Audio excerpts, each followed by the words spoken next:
Τα πιο δύσκολα red flags είναι αυτά τα οποία δεν φαίνονται τόσο. Επειδή οι άντρες δεν είναι στο masculine energy, να γίνουμε συναισθηματικά πιο έτοιμοι για μια πιο υγιή σχέση. Προσπάθησε να φροντίσεις τον εαυτό σου και μετά θα ανέβουν και τα στάνταρ σου. Κάποια καμπανάκια που μου δείχνουν ότι πρέπει να αποχωρήσω από μια σχέση. Πραγματικά μπορούν να καταστρέψουν μια γυναίκα, την κάνουν να χάσει, να γίνει σκιά του εαυτού της. Είναι ο πιο επικίνδυνος τύπος ανδρός. Γεια σας αγάπες, σήμερα είμαι εδώ με τον Μάνο Χατζημαλωνά και πάμε να ξεκινήσουμε. Κάποια καμπανάκια που μου δείχνουν ότι πρέπει να αποχωρήσω από μια σχέση και ότι αυτή η σχέση πια δεν μου κάνει καλό, δεν με εξυπηρετεί, δεν με πάει μπροστά. Όσον αφορά τις κόκκινες σημαίες και τα καμπανάκια, είναι όταν ο άλλος δεν αναγνωρίζει τη δυνατότητά σου να εξελίσσεσαι, ότι είσαι έμβιος, ελεύθερος, με ελαττώματα, παρελθόν, αλλά και δυνατότητες και κρυφές δυνάμεις άνθρωπος, και ότι εκείνος θα πρέπει κάπου, αντί να είναι ο μοναχικός καβαλάρης, τουλάχιστον να συνειδητοποιήσει ότι έχει έναν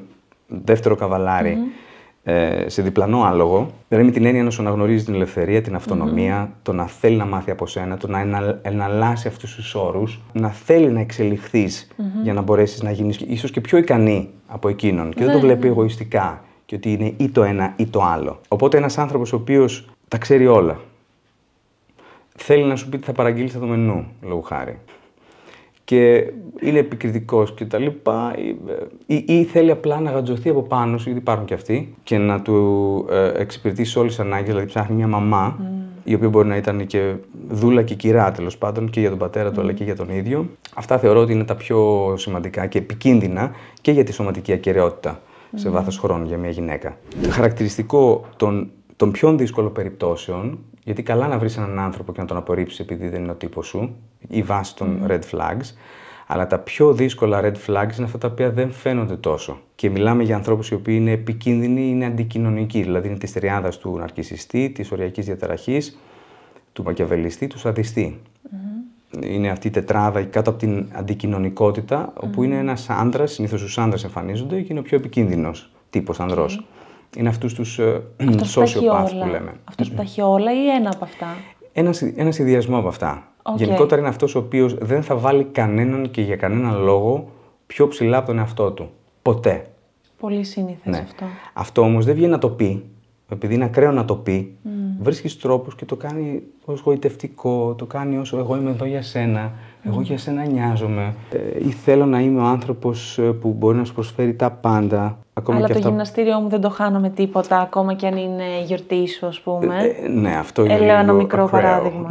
Ναι. Τέλειος δεν υπάρχει. Μπορείτε να έχετε το ιδανικό μαζί σας που θα φτιάξετε. Οι σχέσεις είναι προορισμός, οι σχέσεις είναι κάτι το οποίο φτιάχνετε, δεν βρίσκεται, δεν το παραγγέλνεις, ούτε το βρίσκεις. Υπάρχουν πολλές περιπτώσεις ανθρώπων οι οποίοι πραγματικά τα ψυχομετρικά τεστ τους είναι τέλεια, αλλά δεν δουλεύουν μαζί, δεν συνεργάζονται μαζί σε βάθος χρόνου, οπότε τι να τα κάνω το ταλέντο, το να είμαστε ένας με τον άλλον, άμα δεν το εξασκήσουμε. Αλλά οι πιο επικίνδυνες περιπτώσεις λοιπόν είναι ανθρώπων που υπάρχουν και στις γυναίκες, έτσι, για να μην τις βάλουμε απ' έξω, αλλά το πιο επικίνδυνο και σωματικά είναι στους άνδρες που πραγματικά μπορούν να καταστρέψουν μια γυναίκα, να την κάνουν να χάσει, να γίνει σκιά του εαυτού της. Και οι ενδείξεις είναι η αδιαλαξία, δηλαδή δεν σηκώνω τώρα, η ακαμψία, δηλαδή εγώ αυτός είμαι, take it or leave it, και επειδή ξέρεις ότι οδηγεί Porsche και το χειροκροτούν στον δρόμο γιατί είναι επιτυχημένος επιχειρηματίας και τους έχει όλους σούζα, θεωρείς ότι να, ένας άνδρας. Ναι.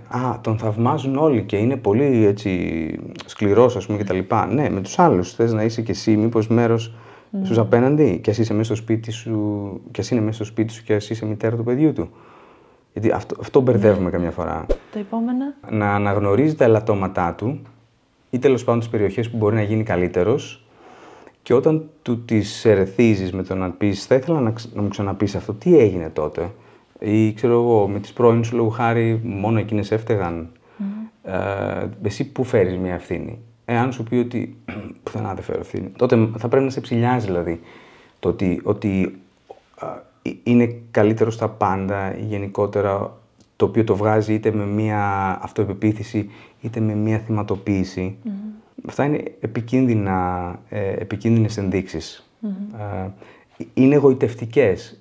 Ποιο είναι το χειρότερο σενάριο? Να βρεις έναν άνθρωπο ο οποίος δεν κάνει μπαμ ότι είναι ένα τέρας, αλλά κάνει μπαμ ότι είναι εγωιτευτικός και είναι και αυστηρός και είναι και επιτυχημένος. Ναι, αλλά να του πάρεις μια πάστα, άμα είναι όλα αυτά, ή να τον χειροκροτήσεις και εσύ, ας πούμε, απ' έξω, μακριά, σε απόσταση. Όχι να τον βάλεις στη ζωή σου, σε τόσο στενό κλειό. Θέλω να μου πεις τι μπορούμε να κάνουμε εμείς για να αλλάξουμε το δικό μας εαυτό, να γίνουμε συναισθηματικά πιο έτοιμοι για μια πιο υγιή σχέση, που δεν θα μας εντυπωσιάζει αυτό που είπες, το δυνατό, που απλά θα ψάχνουμε μια όμορφη, ήρεμη σχέση. Είναι να βρούμε ποιοι πραγματικά είμαστε. Να μπορούμε να περνάμε λίγο χρόνο κλείνοντας ραντεβού με τον εσωτερικό μας εαυτό. Τι σημαίνει αυτό? Φροντίζοντας, ας πούμε, την ανάγκη μας, ξέρω εγώ, θα μ' άρεσε να ζωγραφίζω, αλλά πού χρόνος? Θα μ' άρεσε να ξεκινήσω με αυτή τη νέα δεξιότητα, αλλά θα με παρεξηγήσουν. Θα ήθελα να βγαίνω με τις φίλες μου, αλλά πού να μ' αφήσει? Χώρισα. Τώρα να ετοιμαστώ λίγο, να καλοπιστώ, να αλλάξω αυτό στο στυλ μου και να ψάξω τον επόμενο για να αφήσω τον προηγούμενο πίσω και τις αναμνήσεις του και τα τραύματα. Όχι. Να μπορώ να μένω μόνη μου, να ανατροφοδοτήσω, να θρέψω τον εαυτό μου με τη δική μου πρωτοβουλία, όχι μόνο έως ότου βρω έναν άνθρωπο που να με καλύπτει, ώστε να σταματήσω εγώ να καλύπτω τον εαυτό μου. Όχι. Γιατί όπως το φαγητό που μοιραζόμαστε με έναν άνθρωπο, το τρώμε εμείς. Δηλαδή, εμείς το χωνεύουμε, γίνεται μυϊκός ιστός δικός μας. Έτσι και όταν διαβάζουμε ένα βιβλίο, μένει σε εμάς και ας το διαβάζουμε ανοιχτά, υπάρχουν κάποιες ανάγκες οι οποίες δεν καλύπτονται από τον άλλον. Και όταν περιμένεις να τις βρεις στον άλλον, δεν υπάρχει περίπτωση να ικανοποιηθείς. Ή αν ικανοποιηθείς, θα αφήσεις τον άλλον ανικανοποίητο, γιατί απλά το έδωσες έναν καταναλωτή της αγάπης του και όχι έναν δημιουργό ή συνδημιουργό της αγάπης του. Δείτε τις σχέσεις σαν ένα εταιρικό σχήμα που χτίζεται πλούτο μαζί και που δεν πας εκεί να παίρνεις επιδόματα ή να γίνεις υπάλληλος. Προσπάθησε να φροντίσεις τον εαυτό σου και μετά θα ανέβουν και τα στάνταρτ σου, ώστε ο άλλος άμα σου κουνάει, ξέρεις, ένα μπέργκερ μπροστά σου που λέει ο λόγος, εσύ θα έχεις φάει το δικό σου ριζότο στο σπίτι. Δεν θα πεις, εγώ επειδή πάντα έτρωγα απ' έξω, ξέρω εγώ, μία ή άλλη. Εγώ πάντα λέω ότι αν δεν ασχοληθείς με σένα, να καλλιεργήσεις τον εαυτό σου, τα θέλω σου, τα ενδιαφέροντά σου και να αποθέτεις τη χαρά σου, τη διασκέδασή σου, τα πάντα στον άλλον, ο άλλος σήμερα είναι επίσης, αύριο δεν είναι έτσι. Και γι' αυτό και πιστεύω ότι πάρα πολλοί άνθρωποι παθαίνουν ένα identity crisis, τον χωρίζουν, γιατί δεν ξέρουν ποιοι είναι, γιατί έχεις αναποθέσει όλη την ενέργεια στον άλλον στη σχέση. Προσωπικά, επαγγελματικά, χόμπι, και τον χωρίζεις. Αυτό που είχες δώσει την ενέργεια, έχει φύγει ενέργεια.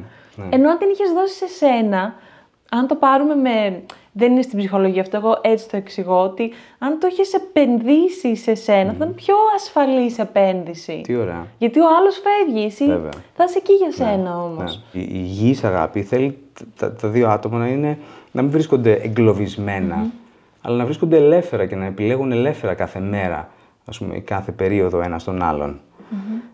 Αυτό προϋποθέτει βέβαια ωριμότητα και από την πλευρά του κάθε φίλου ή της κάθε πλευράς. Όσο πιο βαθιά έρχεσαι, τόσο μεγαλύτερη ικανοποίηση παίρνεις. Δηλαδή δεν υπάρχει φαγητό, καλύτερη αίσθηση φαγητού, όσο καλό και να είναι, από όταν το μαγειρεύεις εσύ και το μοιράζεσαι με τον άνθρωπο που το τρώτε μαζί. Όποιος δεν το έχει βιώσει αυτό, ό,τι και να είναι, έτσι. Σε γκαζάκι, στη μέση του πουθενά, 2 αυγά και λίγη φέτα που λέει ο λόγος. Οπότε αυτό θέλω να δείξω, αυτή τη νοστιμιά.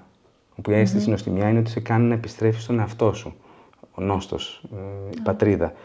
Οπότε αν σε κάνει να επιστρέφεις στον εαυτό σου και να αισθάνεσαι καλά με σένα, για κάτι το οποίο έφτιαξες εσύ, δημιούργησες εσύ μέσα σου, τότε δεν υπάρχει περίπτωση να μην εκλεπτιστείς και να ψάχνεις τα άλλα στον άλλον εξίσου πιο βιώσιμα που είπες και πιο πολύτιμα πράγματα, αλλά και εκείνος να βλέπει μέσα σου ότι υπάρχει βάθος πέρα από το στόλισμα. Να μπορείς να γνωρίσεις τον άλλον στο επίπεδο που έχεις γνωρίσει τον εαυτό σου. Τα είπες όλα. Τα λέει όλα αυτά. Ναι. Αν ο εαυτός σου είναι από τα μάτια και έξω, τότε δεν ψάχνεις κιόλας, γιατί δεν ξέρεις ότι υπάρχει και κάτι άλλο πέρα από αυτό. Δεν ψάχνεις κάτι που δεν ξέρεις, εννοείται. Που όλοι έχουμε τη δυνατότητα. Είμαστε πλάσματα του βυθού. Γενικά οι ψυχολόγοι αποδέχονται τον όρο ή βασικά το concept του masculine energy, που ουσιαστικά πάρα πολλοί άνθρωποι λένε ότι οι σχέσεις πλέον αποτυγχάνουν επειδή οι άντρες δεν είναι στο masculine energy, στην αντρική τους ενέργεια. Ως ψυχολόγος δεν νομίζω ότι κάποιος στο επάγγελμα καταρχάς δεν θα έκανε τον ισχυρισμό ότι φταίνε οι μεν ή οι δε. Δηλαδή το τάδε φύλο ή το άλλο φύλο. Θεωρώ ότι αυτό θα ήταν πολύ ασπρόμαυρο.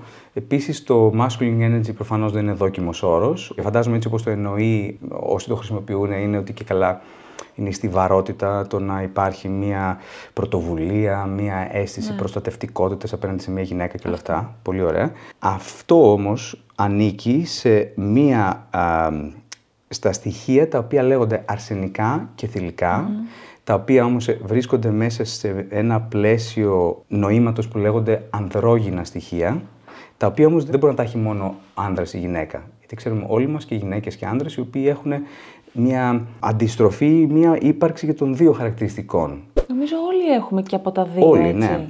Οι πιο ανθεκτικοί άνθρωποι έχουν και τα δύο.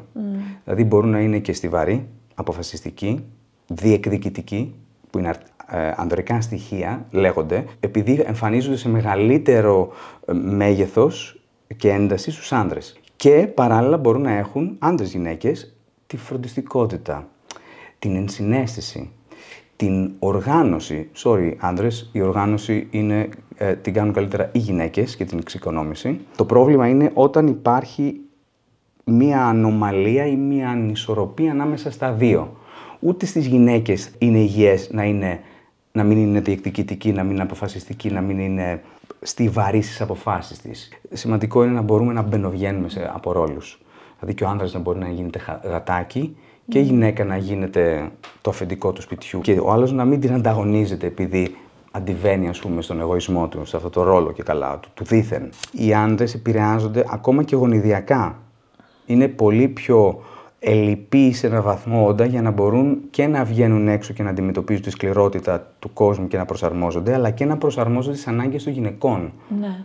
Οπότε, δηλαδή, έχουμε την τάση να αλλάζουμε βάσει των αναγκών της γυναίκας. Γιατί η φύση ουσιαστικά τις γυναίκες έχει ως πιο πολύτιμα πλάσματα. Ναι. Έτσι, δηλαδή έχει ξοδέψει 3 εκατομμύρια, ας πούμε έτσι, CEO επάγγελμα, και κάτι εκατομμύρια στους άνδρες για να τους δομήσει. Τελευταία ερώτηση. Θέλω να μου πεις αν έχεις 5 δευτερόλεπτα να μιλήσεις μπροστά σε όλο τον κόσμο και να σε ακούσει όλος ο κόσμος. Τι θα έλεγες? Ψάξτε μέσα στο σκοτάδι σας να βρείτε κάτι το οποίο αξίζει να θυσιάσετε τη ζωή σας.